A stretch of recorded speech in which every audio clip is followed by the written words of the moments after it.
আসসালামু আলাইকুম। কেমন আছেন সবাই? আশা করি অনেক ভালো আছেন। আজকে আমরা আমাদের শসা গাছের গোড়া সেটা হচ্ছে যে ঘাস হয়েছে, তো প্রচুর পরিমাণে ঘাস হয়েছে, ঘাসগুলো উঠাই দিতেছি। আপনারা দেখেন, এইদিকে যদি আমি দেখাই, ভালো করে দেখেন, সবগুলো এই পাশে সব গাছ কিন্তু আমরা পরিষ্কার করে দিছি, কোনো বাদ নাই। তো এখন আমরা সবগুলা এইভাবে একটা একটা করে করতেছি। আমাদের এখানে প্রায় 1800-র উপরে শসা গাছের চারা আছে। আমরা টোটাল 2জন মানুষ, আমি আর আমার ছোটো ভাই, দুইজনেই প্রায় শেষ করছি। তবে কিছু কাজ আগে করা ছিল। তো এই যে এগুলো দুর্বা ঘাস, এত পরিমাণে বাজে একটা ঘাস, এটা বুঝছেন, মানে বলার বাইরে। এটা যতই পরিষ্কার করবেন দেখবেন যে নিচ থেকে আবার বের হয়ে গেছে। হ্যাঁ, তো এটা পরিষ্কার করে দিলে হবে কি, গাছের খাবারটা নষ্ট করতে পারবে না ঘাসে। আর এই ঘাসগুলো বিশেষ করে মালচিং পেপারের উপরে রাখতেছি, যাতে এগুলো রোদের কারণে এখানে নষ্ট হয়ে গেলে মরে যায়, যাতে আর পরবর্তীতে আর বিরক্ত করতে না পারে। যেগুলো পরিষ্কার করা আছে কিছুগুলা, এবং এগুলো আমাদের প্রত্যেকটা আমাদের যে ভার্মি কম্পোস্টের গোবর সেগুলো কিন্তু আমরা দিয়ে দিচ্ছি, পুরাতন গোবর। এই গোবরটা কিন্তু খুবই কার্যকরী একদম। এই যে দেখেন, ঝুরঝুরে মাটি একদম, হ্যাঁ, ঝুরঝুরে গোবর। এই গোবরে কোনো গন্ধ নাই, কোনো রস নাই, একদম পুরোটাই ভালো, একবার ভার্মি কম্পোস্টের মতো কাজ করে। আমি এই যে এইভাবে দুর্বা গাছগুলো একদম মালচিং পেপারের ভিতর থেকে বের করতেছি, সবগুলো পরিষ্কার করে দিয়ে আগামীকালকে স্প্রে করে দিব। কারণ কিছু কিছু পোকার আক্রমণ আছে, যেমন সাদা মাছির আক্রমণ আছে, তারপর অনেক কিছু মাকড়ের আক্রমণ আছে, সেটা আমরা খেয়াল করছি। তো আমাদের গাছ কোনোটা ছোট হয়েছে, কোনোটা বড় হয়েছে, তো এবং কিছু চারা কিন্তু মারাও গেছে।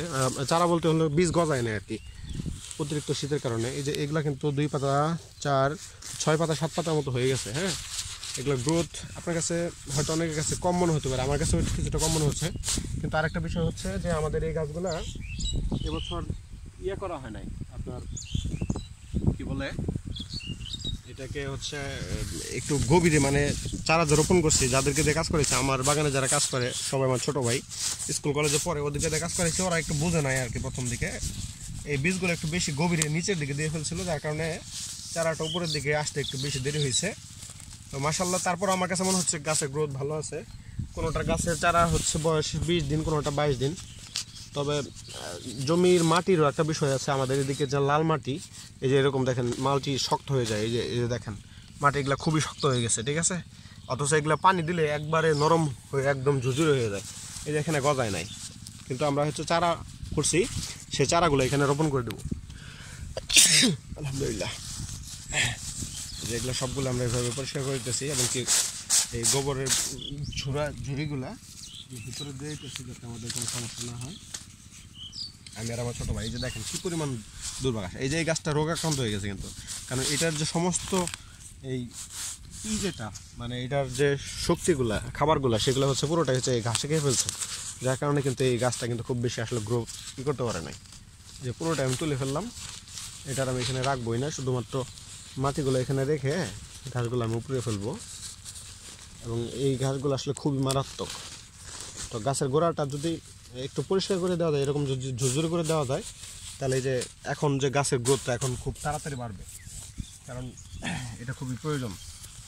তো আপনারা যারা শসা চাষ করেন, সেটা যে আপনারা যারা শসা চাষ করতেছেন, তাদের প্রতি একটা থাকবে, সেটা মাটিটা চাষ দেওয়ার সময় যখন চাষ দেবেন, তখন যাতে খুব ভালো ঝুরঝুরে করা যায় সেটা। কিন্তু আমাদের এখানে আসলে মাটিটা আসলে অনেক আছে, যার কারণে আমরা ওইভাবে আসলে চাইলেও করতে পারি না। আর আমার একটু লেট হয়ে গেছে, 20-22 দিন। এখন যদি 30 দিন বয়স থাকতো, তাহলে আমার কাছে মনে হয় যে রমজানটা আরও ভালোভাবে পাইতাম। যা হোক, দেখা যাক, আল্লাহ ভরসা। আল্লাহ আমাকে এখন যে পরিস্থিতিতে, যে অবস্থায় নেবে, আমি তাতেই খুশি আর কি। তো ভালো থাকবেন সবাই। এখন থেকে প্রতিদিন ইনশাল্লাহ আমার ইউটিউব চ্যানেল এবং ফেসবুক পেজে ভিডিও দেবো। আপনারা কোনো প্রশ্ন থাকলে করতে পারেন, সেই প্রশ্নের উত্তর দিতে চেষ্টা করব। ভালো থাকবেন সবাই। আসসালামু আলাইকুম।